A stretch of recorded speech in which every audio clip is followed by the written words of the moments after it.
Hey, welcome back, guys. This is Untitled Chapter with SEO Digital Partners, and glad that you're watching this video. This is video 3 in a series of 6, and this is all based on 5 essential factors to get your business to show up on Google.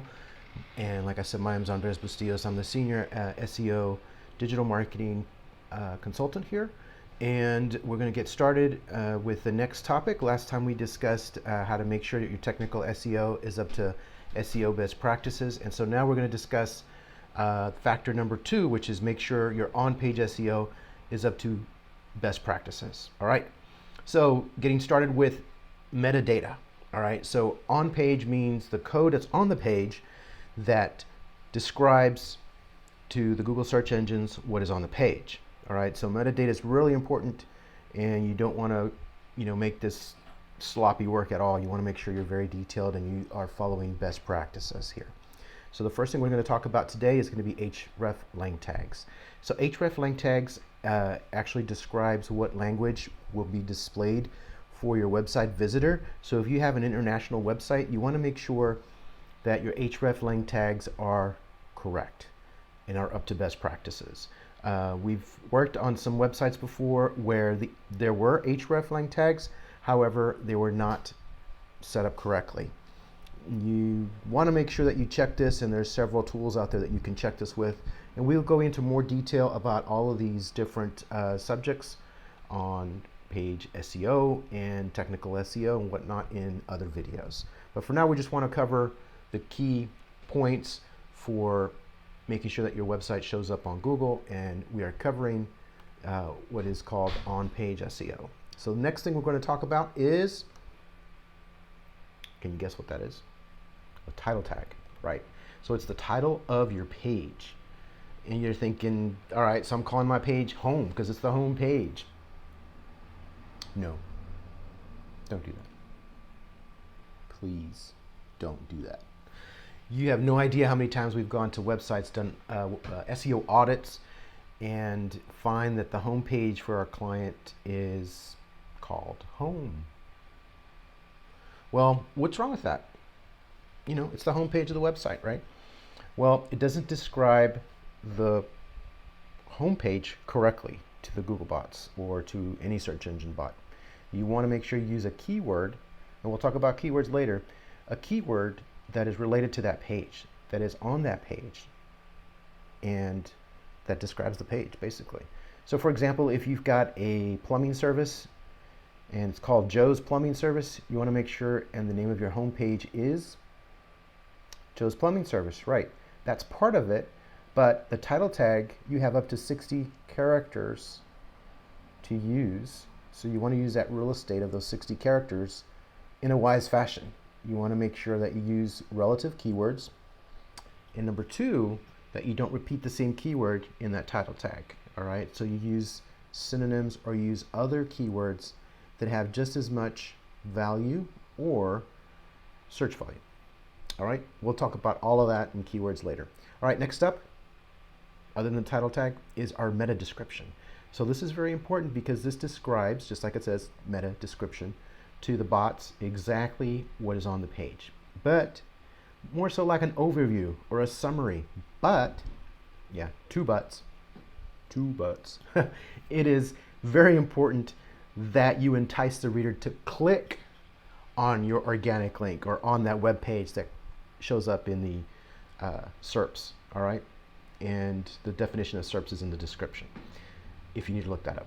So you want to make sure that, you say something about that page. So this is Joe's Plumbing Service, where we believe the customer comes first.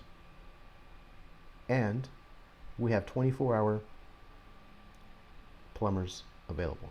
So now you've used plumbing service and plumbers, and you use them in a creative way.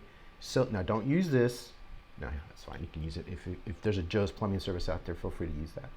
And there's a certain character limit to meta descriptions. So you want to make sure you're within that character limit description, and that you're also using relative keywords that are on the page. You're not forcing these keywords in that description. You're using relative keywords, and they are actually on the page. All right, next up, I want to do this as fast as we can, is actually meta keywords. If you're working in WordPress, you won't see meta keywords in there, but if you're working in other programs, sometimes you'll see, I've seen this in Drupal and some other platforms, there'll be a meta keywords box that you need to fill in, or you think you need to fill in. Don't do it. Don't do it. No.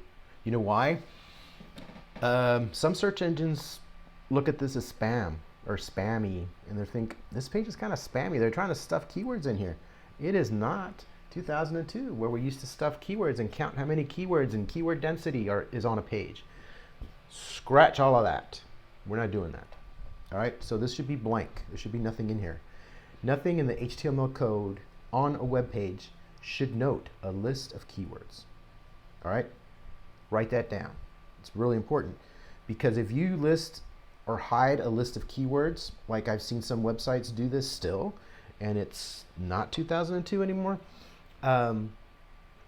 like they'll hide a list of keywords at the bottom or hide all these links at the footer in the same color as the background.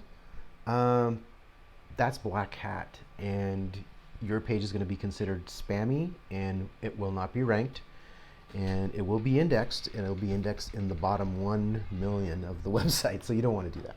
All right, next one is very important: content assets on your web page. A content asset, what is that? Is that a money bag? Is that an investment? No. Content asset is something other than the text that's on your page. So this could be an image, it could be a PDF file, it could be a video, or it could be a meme, an animated GIF. Yeah, you want to label all these content assets properly and up to SEO best practices. So this means the name of the file itself, the name of your image, should not be image 5289.jpg. No, it should be Plumbers Service Joe's. Why Plumber Service Joe's? Because plumber services is the keyword you're trying to emphasize and trying to rank for. And Joe's is not as important, because people are not really searching for Joe's plumber service or George or Joe's. Sorry, George. Joe's plumbing service. They're searching for 24-hour plumbing service, or they're searching for plumber in my area, right? That's what you want to show up for, these searches, right? New customers that are looking for your business. What else do we need to talk about? Descriptions. There'll be descriptions for these images. There'll also be captions for these images. So you want to make sure that the alt tags, which is for the seeing impaired, if you hover over your image, sometimes you'll see text pop up. That's the alt tag, and that's fairly important, although some Google experts say that they really don't go by that, but it all adds up in the 220 plus SEO elements that we're trying to optimize for, to send out positive signals to the Google box and the search engines, so that your website will rank on Google, or show up at least on Google, right? And then the last item that we're going to talk about here is going to be microdata or schema markup. So schema markup is very specific information that categorizes the content of your page. All right, so pretty simple, right? But actually schema markup has its own world, right? So it's like, okay, we've been living in the Marvel universe, now it's time to move to DC universe. Similar, but not the same. Basically, schema markup, you need to look up exactly how to markup your page on schema.org. And that's what Google uses as a reference to check the schema on your page. So you want to make sure that that is correct on your page, so that there's no doubt that you are a plumbing service and not a plumber or a plumber contractor, or if you are a plumber contractor, that's kind of how you're being categorized. Or if you're a plumbing supply retailer, you're categorized as a plumbing supply retailer and not as a plumber or a plumbing service, right? So that you show up for the correct results. That's it, pretty much, right? Cut and dry. We did it in under 10 minutes. I appreciate your time. We're going to try and keep all these videos at 10 minutes or less. And again, apologize for not publishing a video last Saturday, but it was the beginning of the month and we've got client reports to do and analysis to make. So that was a delay. It may happen again on a monthly basis at the beginning of the month. But you guys are important. I want to make sure we get this information out to you and help your business. So remember, to leave questions and comments below. And also, I forgot to say this last time, make sure to like, subscribe, and ring the bell down there to make sure that you get alerted when these videos get published so that you don't miss an episode or a video that could help your business grow. And if not, it could actually help you better understand SEO and digital marketing, so when you do hire an agency or a contractor to do work on your website or on your digital marketing, that you can relate and you can check up on them and make sure they're doing what they're supposed to be doing, right? Because who wants to pay for something that's not being done? All right, well, happy SEOing and happy digital marketing to you guys, and we'll see you again real soon.